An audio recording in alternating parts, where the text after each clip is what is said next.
हाँ जी, नमस्कार। मैं सतवीर सिंह। आज अपने एसएसटी का जो दूसरा टेस्ट हुआ है, ऑफलाइन टेस्ट अपने मार्गदर्शन में चल रहे हैं विजन एकेडमी रायसेनगर में। इसके अलावा कबीर एकेडमी हनुमानगढ़ जंक्शन में, जिंदल क्लासेज गरसिंहपुर में और सनराइज सेंटर पीलीबंगा में, तिजांश पाठशाला सूरतगढ़ में। यहाँ पर एक ही दिन हर संडे को अपने वीकली टेस्ट रखा जाता है। ग्रेड थर्ड भर्ती परीक्षा की तैयारी अपने द्वारा जो अपने मार्गदर्शन में करवाई जा रही है। इसी सिलसिले में आज एसएसटी का जो दूसरा टेस्ट हुआ, इस टेस्ट में एसएसटी वाले बच्चे जानते हैं दो जो चार पार्ट है, हिस्ट्री, पोल साइंस और इको जो है उसका विश्लेषण मैं करवाऊंगा। उसमें जो ज्योग्राफी वाला पार्ट है वो सुभान सर करवाएंगे। इसके अलावा सुभान सर जीके में पहले टॉपिक से एक श्रृंखला स्टार्ट करेंगे पूरा जीके का, और एसएसटी में जियो वाला पार्ट है वो सुभान सर आपको करवाएंगे। तो सुभान सर कंटिन्यू क्लास रखेंगे आप? हाँ जी सर। तो स्वागत है आपका आज अपने एसएसटी में 126 नंबर प्रश्न से, जिन बच्चों ने ऑफलाइन और ऑनलाइन टेस्ट लिया था। ऑनलाइन मोड में भी एसएस एजुकेशन ऐप पर है, ऑफलाइन मोड में विजन में चल ही रहा है यहाँ रायसेनगर में। तो अपना दूसरा टेस्ट है, इसकी आप व्याख्या दें। आप फीडबैक के रूप में कमेंट करके बताएं कि आपको किस तरह का कंटेंट चाहिए। बेसिक से बिल्कुल एनसीईआरटी और अन्य जो ऑथेंटिक बुक्स है वहां से आपको डाटा दिया जाएगा, और इस क्लास से संबंधित जो मैटर आपको चाहिए वो डिस्क्रिप्शन में टेलीग्राम का लिंक है, वो आप ज्वाइन कर सकते हैं। जी सुभान सर। ठीक सर। तो आज हम बात करने वाले हैं एसएसटी के जो जियोग्राफी के क्वेश्चंस हैं, वर्ल्ड जियोग्राफी के, उनके बारे में आज बात करेंगे। तो आज का पहला क्वेश्चन आपकी स्क्रीन पर आपको दिखाई दे रहा है दोस्तों। क्वेश्चन है कि निम्नलिखित में से, क्वेश्चन शानदार है, कि निम्नलिखित में से वायुमंडल का संगठन पृथ्वी के कंबल का कार्य नहीं करता। तो कंबल का कार्य कौन नहीं करता, तो हम इसके बारे में जानने का प्रयत्न करेंगे। तो नाइट्रोजन की अगर बात करें दोस्तों, तो नाइट्रोजन क्या करता है, आग को नियंत्रित करने का काम करता है, जबकि कार्बन डाइऑक्साइड क्या करता है, आग को बुझाने का काम करता है दोस्तों। ठीक है। ऑक्सीजन आग लगाने का काम, यानी आग लगाने में सहायक गैस कौन सी है दोस्तों, तो वो याद रखना, वो ऑक्सीजन है। जबकि आग को नियंत्रित कौन करता है, तो आपको मैंने अभी बताया था। और जल वाष्प की बात करें तो ये काम क्या करती है, पृथ्वी पर तापमान को नियंत्रित करती है। क्या करती है, पृथ्वी पर तापमान को, पृथ्वी पर तापमान को क्या करती है, नियंत्रित करती है दोस्तों। ठीक है। नियंत्रित करने का काम कौन करती है, जल वाष्प। ठीक है। तो जल वाष्प को इसीलिए क्या कहा जाता है, पृथ्वी के कंबल की संज्ञा दी गई है। तो इसका राइट आंसर क्या हो जाएगा, जल वाष्प। तो हम इसके अंदर देखेंगे 4 है, इसका मतलब ये नहीं हो सकता दोस्तों। और इसकी बात करें तो इसके अंदर सी है, तो ये भी नहीं, सॉरी, हाँ इसके अंदर डी है तो ये भी नहीं हो सकता, और डी इसके अंदर है तो ये भी नहीं हो सकता। इसका मतलब कौन से हो सकते हैं, ये ए सी, ए बी और सी हो सकती हैं दोस्तों। ठीक है। क्योंकि इसने क्या पूछा है, कंबल का कार्य नहीं करते, तो ये तीनों नहीं करते, जबकि जलवाष्प करता है, इसका मतलब डी है। तो इसमें डी है तो इसका गलत हो गया, डी हो गया, गलत हो गया, गलत हो गया। तो ए बी सी इसका एकदम क्या हो जाएगा, राइट हो जाएगा दोस्तों। अब नेक्स्ट क्वेश्चन की ओर चलते हैं दोस्तों। नेक्स्ट क्वेश्चन आपकी स्क्रीन पर बहुत ही शानदार क्वेश्चन आ चुका है। अब देखो, बहुत ही शानदार और लाजवाब क्वेश्चन है दोस्तों। क्वेश्चन पूछा गया है कि निम्नलिखित में से असत्य कथन का चयन करना है। असत्य कथन का क्या करना है, चयन करना है। क्वेश्चन ये पूछा गया है कि वायुमंडल में जल वाष्प का आयतन भूमध्य रेखीय प्रदेश में अधिक होता है। ये बात सत्य है क्या, तो हाँ एकदम सत्य है। क्योंकि जो भूमध्य रेखा की बात करें ना, जल वाष्प का जो यहाँ पर आयतन होता है ना, वो लगभग कितना होता है, तो याद रखना यहाँ पर 4% होता है दोस्तों। कितना होता है, 4% होता है। ठीक है। इसके बाद में बात करें ना, वायुमंडल में जल वाष्प का आयतन मरुस्थलीय प्रदेशों में कम होता है। ये बात सत्य है क्या, हाँ एकदम सत्य है बेटा।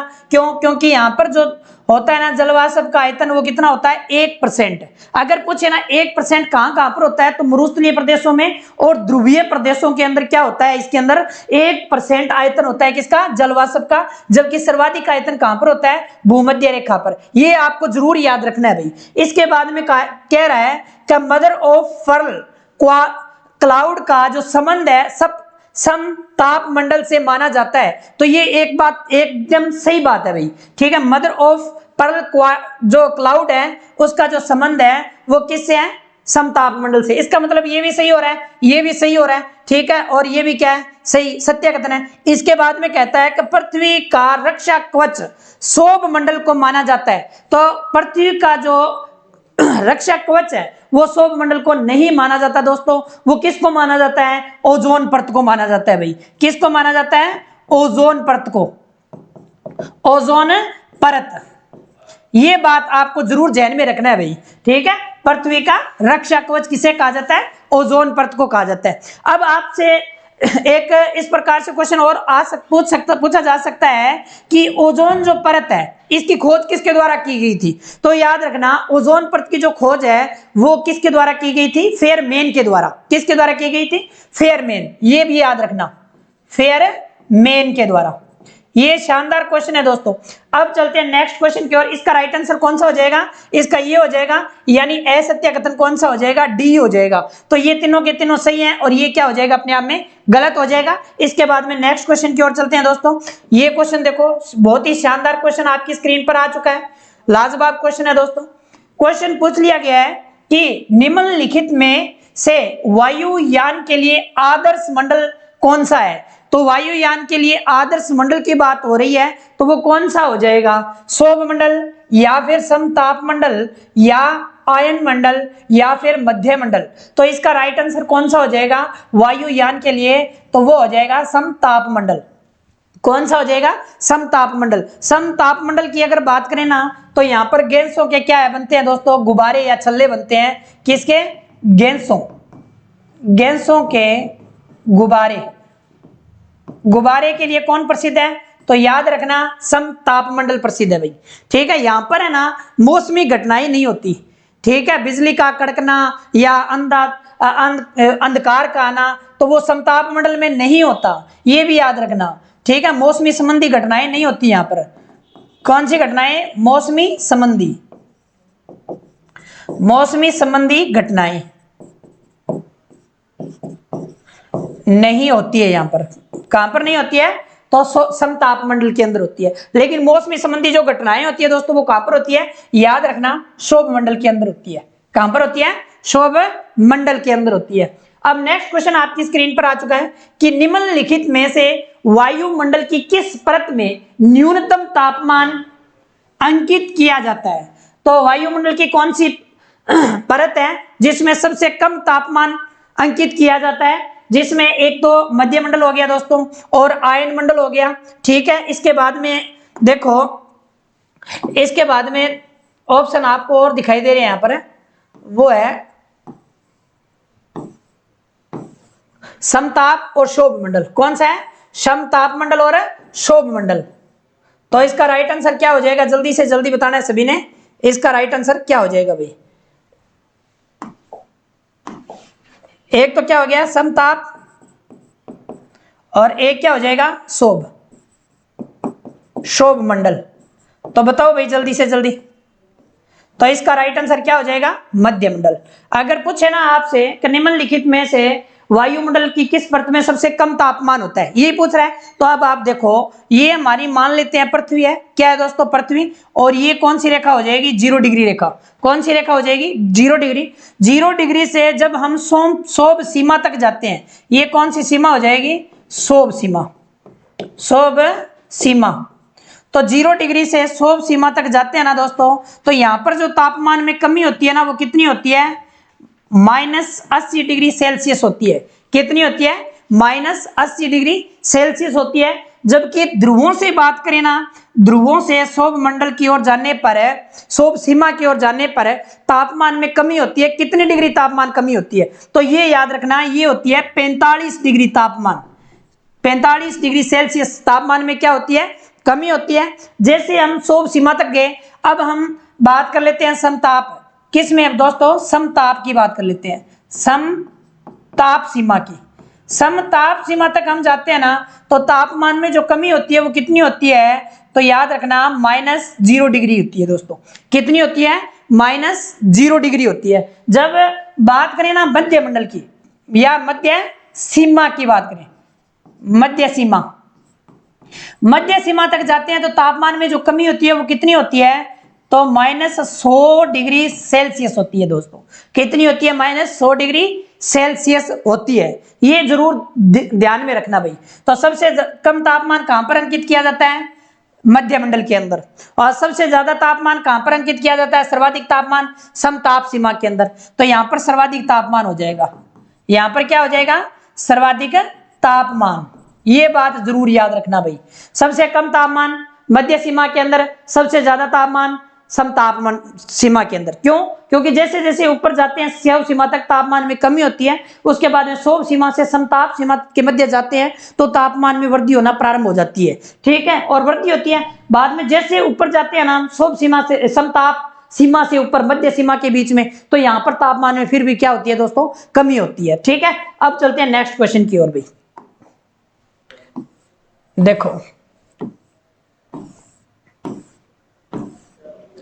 देखो शानदार क्वेश्चन आपकी स्क्रीन पर आ चुका है। बहुत ही शानदार प्रश्न है ये भाई, ये बहुत ही शानदार और लाजवाब प्रश्न है दोस्तों।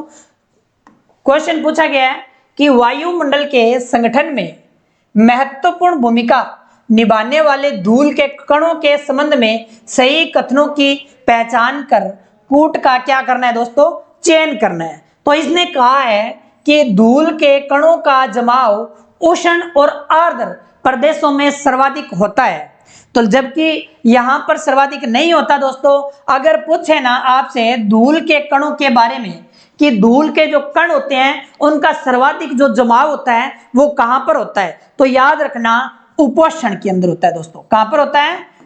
उपोष्ण और शीतोष्ण के अंदर होता है भाई। कहां पर होता है? उपोष्ण और शीतोष्ण के अंदर होता है, जबकि उष्ण और आर्द्र प्रदेशों के अंदर नहीं होता। इसका मतलब ये क्या हो जाएगा दोस्तों? गलत हो जाएगा। धूल के कण वायुमंडल के ऊपरी भाग में मौजूद होते हैं क्या? तो धूल के जो कण होते हैं ना वो ऊपरी भाग में मौजूद नहीं होते। वो कहां पर होते हैं दोस्तों? तो ऊपरी भाग में नहीं, जबकि निचली परत में होते हैं दोस्तों। किस में होती है? निचली परत के अंदर, निचली परत में होते हैं। इसका मतलब ये भी क्या हो जाएगा? गलत हो जाएगा। इसके बाद में धूल के कण आर्द्रता ग्राही केंद्र की तरह कार्य करते हैं, तो इसका मतलब एकदम सही हो गया है बेटा ये, क्योंकि धूल के जो कण होते हैं ना आर्द्रता ग्राही केंद्र के केंद्र का कार्य करते हैं दोस्तों। इसके बाद में कह रहा है कि वर्षा, कोहरा, धुंध, बादल, वर्षा, कोहरा, धुंध और बादल आदि का निर्माण धूल के कणों के प्रतिफल का परिणाम है। तो ये भी एकदम क्या हो जाएगी? राइट हो जाएगी दोस्तों। तो अब इसका राइट आंसर कौन सा हो जाएगा? इसका हो जाएगा 2 नंबर, यानी सी और डी इसका एकदम क्या हो जाएगा? करेक्ट आंसर हो जाएगा दोस्तों। अब चलते हैं नेक्स्ट क्वेश्चन की ओर। नेक्स्ट क्वेश्चन आपकी स्क्रीन पर आ चुका है, बेहद ही शानदार और थोड़ा सा लाजवाब भी है। क्वेश्चन पूछ लिया गया, निम्नलिखित में से ठंडी स्थानीय पवन का उदाहरण है। ठंडी स्थानीय पवन का उदाहरण कौन सा है? ठंडी स्थानीय पवन ब्लिजार्ड या जोंडा। ब्लिजार्ड और जोंडा की बात करें दोस्तों तो ये क्या है? गर्म है। ये क्या है? गर्म जलधारा है। और साता आना और खमसीन की बात करें तो ये भी क्या हो जाएगी? गर्म हो जाएगी। और बोरा और मिस्ट्रल की बात कर लेते हैं, एक बार इसको छोड़ दो। चिनूक और बर्न की बात करें तो ये भी अपने आप में क्या हो जाएगी? गर्म हो जाएगी भाई। ये भी क्या है? गर्म।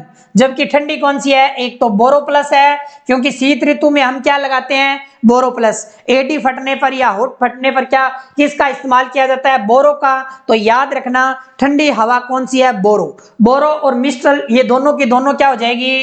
ठंडी हो जाएगी बेटा। ये यूरोप महाद्वीप के अंदर चलती है, जबकि ये ब्लिजार्ड कनाडा के अंदर चलती है, जोंडा ब्राजील के अंदर चलती है, और साताना और खमसीन की बात करें तो ये अफ्रीका महाद्वीप के अंदर चलती है बेटा। अफ्रीका महाद्वीप में चिनूक और बर्न की बात करें ना तो ये तो चलती है दक्षिणी अफ्रीका के अंदर, और चिनूक की बात करें तो ये कहां पर चलती है? यूएसए के अंदर चलती है। रॉकीज पर्वतमाला के समांतर चलती है। किसके?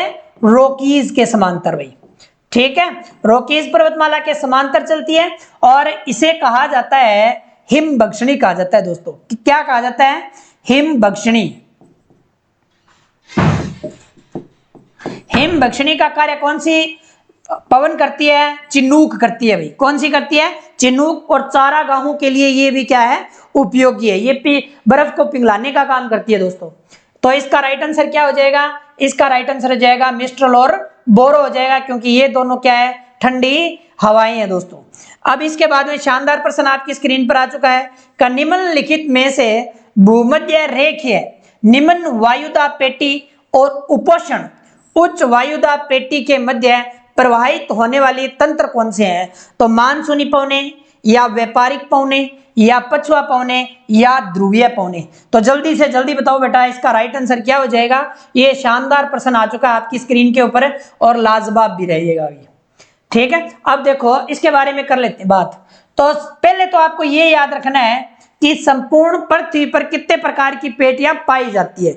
तो संपूर्ण पृथ्वी पर दो प्रकार की पेटियां पाई जाती है, एक तो गतिजन्य होती है और एक कौन सी होती है, तापजन्य पेटी।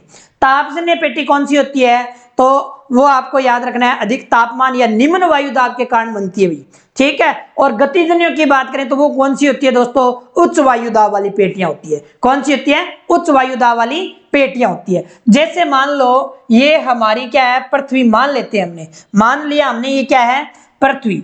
और पृथ्वी की बात करें ये 0 डिग्री रेखा हो जाएगी, ये 5 डिग्री हो जाएगी। 0 से 5 डिग्री के बीच में जो पौने चल या फिर यहाँ पर जो निर्माण होता है वो किसका होता है, भूमध्य रेखीय निम्न वायुदाब पेटी का। किसका निर्माण होता है, तो याद रखना भूमध्य रेखीय निम्न वायुदाब पेटी। निम्न वायुदाब पेटी होती है दोस्तों ये। और इसके बाद में बात करें तो यहाँ पर है 30 डिग्री, कौन सी है, 30, और यहाँ पर है 35 डिग्री। ये 30 डिग्री हो जाएगी और ये हो जाएगी 35 डिग्री, ठीक है। 30 और 35 डिग्री है, यहाँ पर किसका निर्माण होता है, तो यहाँ पर होता है दोस्तों उपोषण उच्च वायुदाब पेटी का।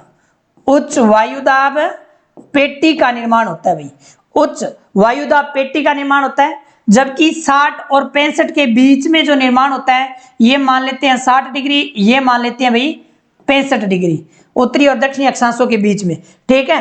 तो यहां पर जो पेटी बनती है वो कौन सी बनती है, उपध्रुवीय। कौन सी बनती है, उपध्रुवीय निम्न वायुदाब पेटी। निम्न वायुदाब पेटी ये बनती है निम्न वायुदाब पेटी, ठीक है। तो यहां पर सेम बनेगी कंडीशन, यहां पर सेम हो जाएगी। फिर ये 30 हो गया और ये कौन सा हो गया, 35। यहां पर जो पौने चलती है वो इस दिशा में चलती है और यहां से जो पौने चलती है वो इस दिशा में चलती है। तो ये जो पौने हैं इन्होंने यही पूछा है कि निम्न भूमध्य रेखीय निम्न वायुदाब पेटी और उपोषण उच्च वायुदाब पेटी, यानी कहने का मतलब ये है कि ये जो पेटी है ये तो कौन सी हो जाएगी, उपोषण उच्च वायुदाब पेटी, और ये कौन सी हो जाएगी, भूमध्य रेखीय निम्न वायुदाब पेटी। तो इनके बीच में जो पौने चलती है उसे क्या कहा जाता है, उसे कहा जाता है व्यापारिक पौने। क्या कहा जाता है, व्यापारिक पौने कहा जाता है भाई, ये जरूर ध्यान में रखना भाई, ठीक है। अगर बात करें ना पछुआ पौनों की, तो पछुआ पौने कहां पर चलती है, तो ये बात याद रखना, यहां पर है 60 डिग्री, यहां पर है 65 डिग्री। तो 35 से 60 डिग्री के बीच में जो पौने चलती है उसे क्या कहा जाता है, उसे याद रखना, उसे पछुआ पौने कहा जाता है भाई। क्या कहा जाता है, पछुआ पौने कहा जाता है। अब चलते हैं नेक्स्ट क्वेश्चन की ओर। नेक्स्ट क्वेश्चन आपकी स्क्रीन पर आ चुका है, शानदार प्रश्न है भाई। और क्वेश्चन पूछ लिया गया कि निम्नलिखित में से रक्त वर्षा के लिए उत्तरदायी है। निम्नलिखित में से रक्त वर्षा के लिए उत्तरदायी जो पवन है वो कौन सी है दोस्तों, या फिर फोन है, या फिर सिराको, या डॉक्टर, या फिर चिनूक। तो इसका राइट आंसर क्या हो जाएगा, इसका राइट आंसर हो जाएगा सिराको। क्या हो जाएगा, सिराको हो जाएगा। सिराको की बात करें तो सिराको जो है ना उसे कहा जाता है रक्त वर्षा या खूनी वर्षा कहा जाता है। इसे रक्त वर्षा या खूनी वर्षा क्यों कहा जाता है दोस्तों, क्योंकि जब ये सिराको पौने चलती है अफ्रीका महाद्वीप से जाती है तो अफ्रीका से ये लाल मिट्टी के कण उठा के लेके जाती है भाई, ठीक है। जैसे इटली और फ्रांस के अंदर ये प्रवेश करती है तो इटली फ्रांस के अंदर आल्प्स पर्वत है दोस्तों, तो उसके टकराती है, टकराने के बाद में ये क्या करती है, बारिश करती है। तो इटली फ्रांस के अंदर ये जो वर्षा होती है तो इससे जमीन क्या हो जाती है, लाल हो जाती है, इसीलिए इसे क्या कहा जाता है, रक्त वर्षा कहा जाता है। और ये होती कहां पर है, तो ये भी याद रखना, इटली व फ्रांस के अंदर होती है भाई। कहां पर होती है, इटली व फ्रांस के अंदर होती है। जबकि फोन की बात करें तो ये होती है यूरोप के अंदर। यूरोप में कहां पर चलती है दोस्तों, तो ये भी चलती है इटली के अंदर। और फोन किसके लिए उपयोगी है, तो ये भी याद रखना, अंगूर की खेती के लिए भाई। किसके लिए, अंगूर की खेती के लिए। और अंगूर की जो खेती है वो सबसे ज्यादा कहां पर होती है, फ्रांस के अंदर।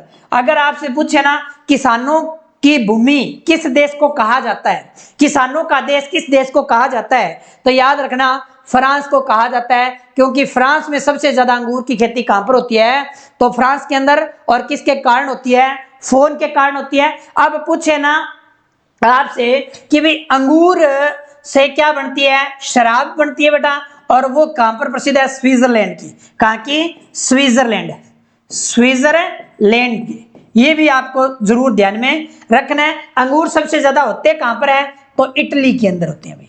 कहां पर होते हैं दोस्तों, इटली के अंदर होते हैं। अब डॉक्टर की बात करें तो डॉक्टर है, ये कहां पर चलती है, ये चलती है गिन्नी। कहां पर चलती है, गिन्नी तट पर। और गिन्नी तट कहां पर है, तो ये अफ्रीका महाद्वीप का पश्चिमी तट। अफ्रीका महाद्वीप का कौन सा तट है, पश्चिमी तट चल, ठीक है। और इस डॉक्टर को कहा जाता है हर मटन। क्या कहा जाता है डॉक्टर को, हर मटन की संज्ञा। हर मटन को क्या कहा जाता है, डॉक्टर कहा जाता है दोस्तों, ये याद रखना। क्यों, क्योंकि जैसे नाइजीरिया से ये जो पौने चलती है ना गर्म हवा, तो नाइजीरिया के बाद में ये गिनी तट पर जाती है। गिनी तट पर क्या होते हैं, उस समय मच्छर बहुत ज्यादा पनपते हैं और मच्छरों से क्या होती है, घातक बीमारियां होती है। इसीलिए क्या ये जब हवा चलती है तो मच्छरों का क्या कर देती है, खात्मा कर देती है। तो ये डॉक्टर की तरह क्या करती है, इलाज करने का काम करती है। इसीलिए इसे हर मटन को क्या कहा जाता है, डॉक्टर कहा जाता है बेटा, ठीक है। अब चिनूक की हमने बात की थी, ये कहां पर चलती है, यूएसए के अंदर चलती है भाई। कहां पर चलती है, यूएसए के अंदर। अब चलते हैं नेक्स्ट क्वेश्चन की और भाई, ठीक है। अब नेक्स्ट क्वेश्चन आपकी स्क्रीन पर आ चुका है, शानदार और थोड़ा सा लाजवाब भी है भाई। ये देखो शानदार प्रश्न आ चुका है आपकी स्क्रीन के ऊपर है। क्वेश्चन है कि निम्नलिखित में से उष्ण कटिबंधीय चक्रवात के संबंध में सही कथन की पहचान कर कूट का चयन करें भाई। तो इसका राइट आंसर क्या हो जाएगा, उन्होंने कहा है कि उष्ण कटिबंधीय जो चक्रवात होते हैं उनकी जो उत्पत्ति है वो 5 डिग्री से 30 डिग्री के अक्षांशों के मध्य होती है। तो ये बात एकदम क्या हो जाएगी, करेक्ट हो जाएगी, यानी राइट है भाई, ठीक है। क्योंकि 30 से 5 डिग्री के बीच में जो चक्रवात आते हैं उन्हें कहा जाता है उष्ण कटिबंधीय। और दूसरा मत ये है कि उष्ण कटिबंधीय चक्रवात की जो दिशा होती है वो कौन सी होती है, पूर्व से पश्चिम की ओर होती है भाई। किस दिशा से किस दिशा की ओर होती है, पूर्व से पश्चिम की ओर। यानी 35 से 60 के बीच में जो पवनें चलती है दोस्तों, वो किस दिशा से किस दिशा की ओर चलती है, तो पूर्व से पश्चिम की ओर चलती है। किस दिशा से किस दिशा की ओर चलती है, पूर्व से पश्चिम की ओर। मान लो 30 डिग्री उत्तरी अक्षांश हो गया और 35 डिग्री उत्तरी अक्षांश और 60 डिग्री उत्तरी अक्षांश के जो बीच में ये पवनें चलती है, उसे वो उनकी जो दिशा होती है वो उत्तर पूर्व से दक्षिण पश्चिम की ओर। और यहाँ पर दक्षिण की बात करें, दक्षिण में 35 से 60 के बीच में जो पवनें चलती है वो किस दिशा से किस दिशा की ओर है, तो दक्षिण पश्चिम, दक्षिण पूर्व से उत्तर पश्चिम की ओर चलती है, ठीक है। तो यानी दोनों के दोनों किस दिशा में प्रवाहित हो रही है, पूर्व से पश्चिम की ओर प्रवाहित हो रही है, ठीक है।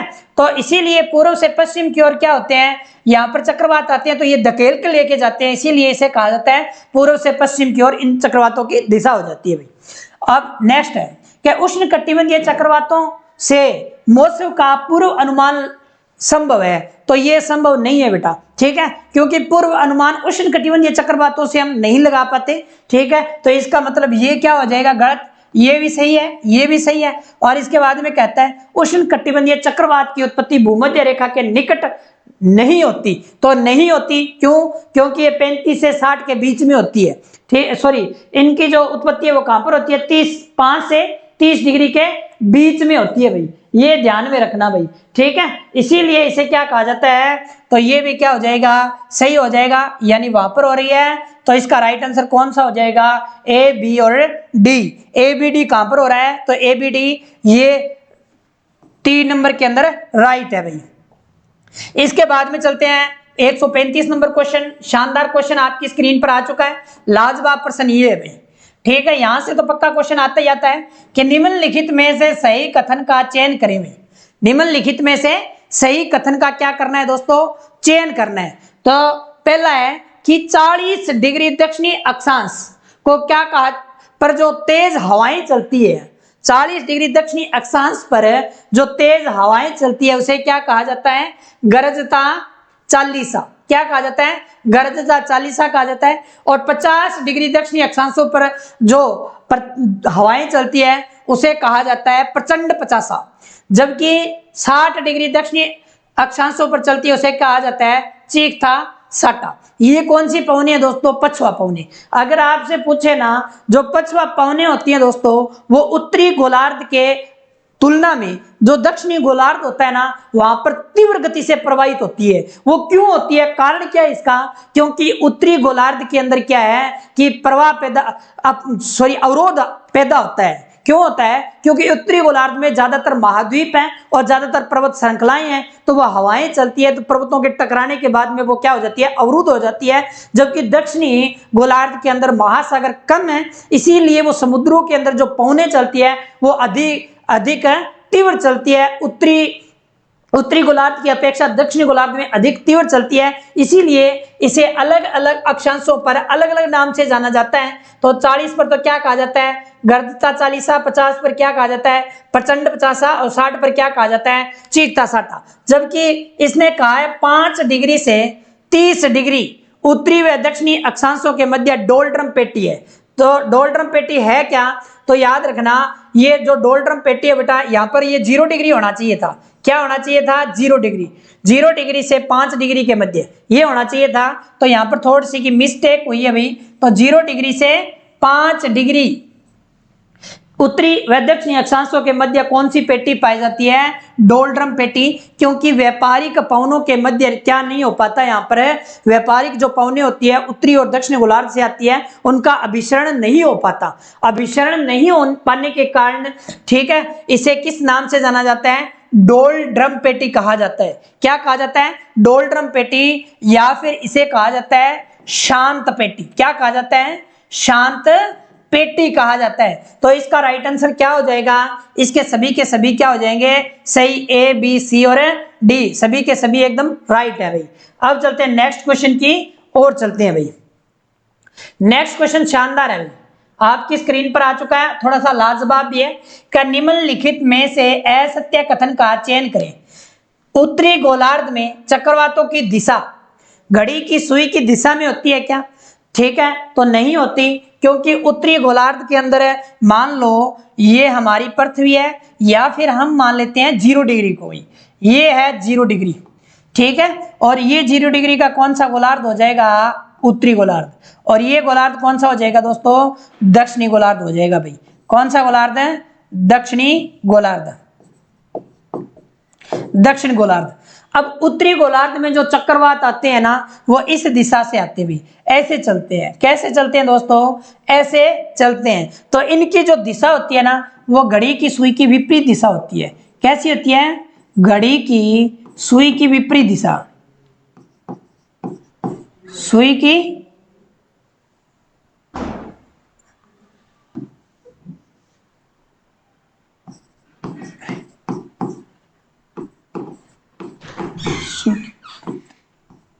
दिशा हो जाती है उत्तरी गोलार्ध में।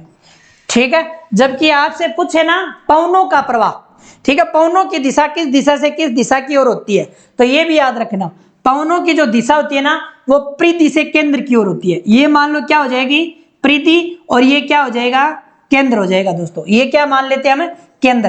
तो पवनों की दिशा पूछे ना चक्रवात में, तो परिधि से केंद्र की ओर हो जाएगा। जबकि चक्रवात की उत्तरी गोलार्ध में दिशा पूछे तो घड़ी की सुई की विपरीत दिशा हो जाएगी। जबकि दक्षिणी गोलार्ध में पूछे तो घड़ी की सुई की दिशा क्या हो जाएगी, ये जो दक्षिणी गोलार्ध की जो दिशा है चक्रवात की, वो हो जाएगी घड़ी की सुई की दिशा, घड़ी की सुई की दिशा हो जाएगी भाई। ये बात जरूर याद रखना, ठीक है। तो इसका मतलब ये भी गलत हो गया, ये भी क्या हो जाएगा, गलत हो जाएगा, क्योंकि दक्षिणी गोलार्ध में प्रति चक्रवात की घड़ी की सुई की दिशा में नहीं होती, जबकि विपरीत दिशा, ये जो घड़ी की सुई की दिशा में होता है और ये विपरीत दिशा में होगा।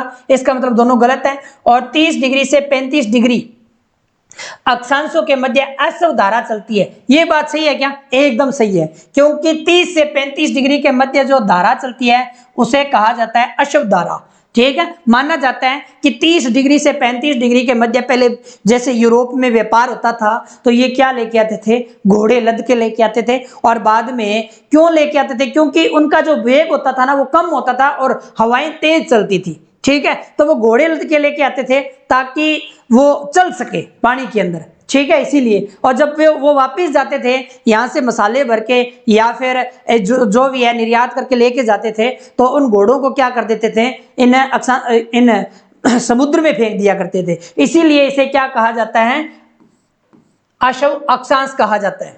इसके बाद में कहता है अधिक तापमान के कारण अतः उष्ण अभिसरण क्षेत्र यानी इंटरट्रॉपिकल कन्वर्जन जोन का निर्माण होता है। तो ये बात एकदम सही है। इसका मतलब होता है निम्न वायु दाब। क्या होता है, निम्न वायु दाब होता है दोस्तों, ठीक है। तो इसका मतलब ये भी सही है और ये सही है। इसका मतलब क्या हो जाएगा दोस्तों, सी और डी दोनों के दोनों एकदम क्या हो जाएंगे, सही हो जाएंगे।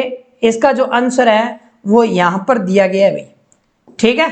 तो यहां पर इसका राइट आंसर क्या हो जाएगा, तो इसका राइट आंसर है ये वाला, सी और डी एकदम राइट हो जाएगा भाई, ठीक है। नेक्स्ट है क्वेश्चन, क्या निम्नलिखित में से समुद्र का जल स्तंभ या तड़ित झंझावर कहा जाता है। समुद्र का जल स्तंभ किसे कहा जाता है भाई, ये बहुत ही शानदार प्रश्न है भाई, ठीक है। हेरिकेन को कहा जाता है क्या, टोर्नेडो को कहा जाता है क्या, टाइफून को कहा जाता है क्या, या बिल्ली बिल्ली को कहा जाता है क्या। तो इसका राइट आंसर क्या हो जाएगा दोस्तों, तो याद रखना इसका जो राइट है वो हो जाएगा टोर्नेडो। क्या हो जाएगा दोस्तों, टोर्नेडो। टोर्नेडो की अगर हम बात कर लेना तो टोर्नेडो कहां पर आता है, टोर्नेडो आता है दोस्तों यूएसए के अंदर। कहां पर आता है, यूएसए के अंदर। इसीलिए इसे क्या कहा जाता है, समुद्र का जल स्तंभ या तड़ित झंझावर भी कहा जाता है इसे। हेरिकेन की बात करें तो हेरिकेन कहां पर आता है दोस्तों, हेरिकेन भी उत्तरी अमेरिका के आसपास आता है। जबकि टाइफून की बात करें तो ये कहां पर आता है दोस्तों, ये जो टाइफून है ये आता है चीन के अंदर, यानी दक्षिणी चीन के अंदर आता है दोस्तों। कहां पर आता है, दक्षिण चीन के अंदर। या फिर किस सागर में आता है, तो याद रखना उत्तरी प्रशांत महासागर में, उत्तरी प्रशांत महासागर में, उत्तरी प्रशांत महासागर में, या आप ये कह सकते हो चीन सागर के अंदर, दक्षिण चीन सागर में, चीन सागर के अंदर आता है भाई। या ये जापान में भी आपको देखने को मिलेगा टाइफून। और बिल्ली बिल्ली की बात करें तो बिल्ली बिल्ली कहां पर आता है, तो ये आता है ऑस्ट्रेलिया के अंदर आता है भाई। कहां पर आता है दोस्तों, ऑस्ट्रेलिया के अंदर। बिल्ली बिल्ली की उत्पत्ति कहां पर होती है, ये क्वेश्चन रीड के अंदर आया था, बिल्ली बिल्ली की उत्पत्ति। तो याद रखना, या तो आप कह सकते हो दक्षिणी हिंद महासागर, दक्षिणी हिंद महासागर, दक्षिणी हिंद महासागर, या आप इसको क्या नाम दे सकते हो, पश्चिमी ऑस्ट्रेलिया तट, पश्चिमी ऑस्ट्रेलियन तट, ऑस्ट्रेलियन तट। इसकी उत्पत्ति पूछी गई थी, जबकि दक्षिणी हिंद महासागर ऑप्शन में नहीं था दोस्तों। इसका ऑप्शन क्या था, माना गया था पश्चिमी ऑस्ट्रेलियन तट, यानी हिंद महासागर ऑप्शन में था ही नहीं, ठीक है। तो एक ही बात है, दक्षिणी हिंद महासागर या पश्चिमी ऑस्ट्रेलियन तट, और या फिर उत्तरी प्रशांत महासागर चीन सागर, एक ही बात है। इसकी उत्पत्ति होती है, इसकी बात करें तो इसकी होती है अंटार्कटिका के अंदर, अंटार्कटिका महासागर के अंदर होती है। या फिर उत्तरी अंटार्कटिका कह सकते हो आप, उत्तरी। या फिर ये नहीं हो तो ऑप्शन में क्या होगा, कैरेबियन सागर। क्या होगा दोस्तों, कैरेबियन सागर, कैरेबियन सागर। तो इसका ये भी क्या हो जाएगा, राइट हो जाएगा, क्योंकि उत्तरी अंटार्कटिका का यही भाग क्या है, उत्तरी कैरेबियन सागर है दोस्तों। ठीक है, तो इसका राइट आंसर क्या हो जाएगा, टोर्नेडो। नेक्स्ट क्वेश्चन आपकी स्क्रीन पर जोरदार आ चुका है कि निम्नलिखित में से सर्वाधिक वायु दाब दर्ज किया जाता है। तो सबसे ज्यादा जो वायु दाब है ना वो कहां पर दर्ज किया जाता है, ये क्वेश्चन शानदार है भाई, जल्दी से जल्दी बता दो बेटा। निम्नलिखित में से सर्वाधिक वायु दाब दर्ज किया जाता है, तो समुद्र तल के अंदर, पर्वत शिखर के अंदर, मरुस्थलीय प्रदेश में या नदी घाटी में। तो इसका राइट आंसर क्या हो जाएगा, समुद्र तल हो जाएगा। क्या हो जाएगा, समुद्र तल, क्योंकि समुद्र तल पर जो वायु दाब है दोस्तों वो कितना होता है, तो याद रखना वायु दाब होता है 1013.25 या MB होगा दोस्तों, MB मिलीबार। ठीक है, ये इसका क्या हो जाएगा, वायु दाब हो जाएगा दोस्तों। और कितने होएगा, 1013.25 या 13.8 भी सही माना गया है। ठीक है, तो वो सबसे ज्यादा वायु दाब सर्वाधिक कहां पर होता है, समुद्र तल में। अब पूछे निम्न वायु दाब सबसे ज्यादा कहां पर होता है, निम्न वायु दाब। तो निम्न वायु दाब सबसे ज्यादा कहां पर होता है, तो वो होता है ज्यादातर भूमध्य रेखा पर। कहां पर होता है दोस्तों, भूमध्य रेखा पर, या फिर आप कह सकते हो मरुस्थलीय प्रदेश में, क्योंकि मरुस्थल के अंदर जो मिट्टी होती है वो कैसी होती है, रेतीली होती है।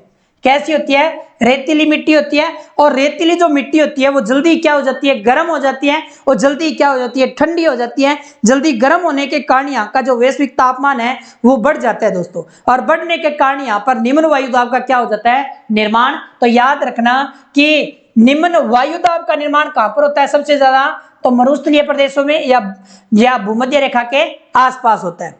नेक्स्ट क्वेश्चन है कि वायुमंडल में कौन सी गैस कम मात्रा में पाई जाती है। तो वायुमंडल में सबसे कम मात्रा में कौन सी गैस पाई जाती है, शानदार प्रश्न है भाई। ठीक है, तो ऑप्शन है कार्बन डाइऑक्साइड या हीलियम या फिर ऑर्गन। जल्दी से जल्दी बताओ। तो याद रखना हीलियम सबसे क्या होती है दोस्तों, हल्की होती है, और कार्बन डाइऑक्साइड का मैंने बताया था कि भाई ये आग बुझाने में सहायक है ना। ठीक है, तो इसका राइट आंसर क्या हो जाएगा, ऑर्गन। तो इसका मतलब इसमें सबसे कम गैस तो केवल बी है क्या, नहीं है भाई, ये गलत हो जाएगा। ए बी सी तीनों ही है क्या, तो तीनों ही नहीं आ सकती। तो केवल सी है क्या, तो केवल सी इसका एकदम क्या हो जाएगा, राइट हो जाएगा भाई। ठीक है, और ये भी गलत हो जाएगा। तो इसका राइट आंसर कौन सा हो जाएगा, केवल सी, यानी सबसे कम मात्रा में ऑर्गन होती है। ऑर्गन की मात्रा 0.03% होती है भाई, 0.03% होती है ऑर्गन की मात्रा, 0.03% होती है। अब चलते हैं नेक्स्ट क्वेश्चन की ओर दोस्तों। शानदार प्रश्न आपकी स्क्रीन पर आ चुका है और बहुत ही लाजवाब प्रश्न है। क्वेश्चन पूछा गया था कि अक्टूबर 2025 में अरब सागर में उठे चक्रवात का नाम क्या है। शानदार प्रश्न है, आपके आगामी भर्ती परीक्षाओं में यह क्वेश्चन पक्का आ सकता है कि अरब सागर में जो अभी 5 या 6 अक्टूबर को ये उठा था दोस्तों अरब सागर के अंदर। ठीक है, इस चक्रवात का नाम क्या है, ये कहां से उठा है, अरब सागर से उठा है। और इसका सबसे ज्यादा जो प्रभाव दिखाई दिया ना वो हमारे भारत में दिखाई दिया है। ठीक है, और इसका नाम भी किसने रखा है, भारत ने। इसका नामकरण किसने किया, तो भारत ने किया है। तो जल्दी से जल्दी बताओ, शाहीन, टॉरम्स, संदूर या शक्ति। तो इसका राइट आंसर क्या हो जाएगा दोस्तों, शक्ति हो जाएगा। क्या हो जाएगा, शक्ति। संदूर की बात करें तो ये भारतीय आर्मी के द्वारा एक ऑपरेशन चलाया गया था संदूर दोस्तों। और टॉरम्स की बात करें तो ये दुबई के अंदर भारी भरकम नुकसान पहुंचाया था टॉरम्स चक्रवात ने। और शाहीन ये तो दुबई के अंदर आया था, यूएई के अंदर, जबकि शाहीन की बात करें तो ये कहां पर आया था, पाकिस्तान के अंदर। तो आज के लिए बस इतना ही दोस्तों। अगर ये क्लास आपको अच्छी लगी है तो आप कमेंट सेक्शन में बताना जरूर। और आपकी रूटीन में डेली क्लास रहेगी राजस्थान जीके, जियोग्राफी की, जिसमें राजस्थान, वर्ल्ड या इंडिया का जो भी है वो मैं करवाने वाला हूं दोस्तों। रेगुलर क्लास रहेगी। ठीक है, तो आज के लिए बस इतना ही दोस्तों। बहुत बहुत धन्यवाद सभी को जुड़ने के लिए।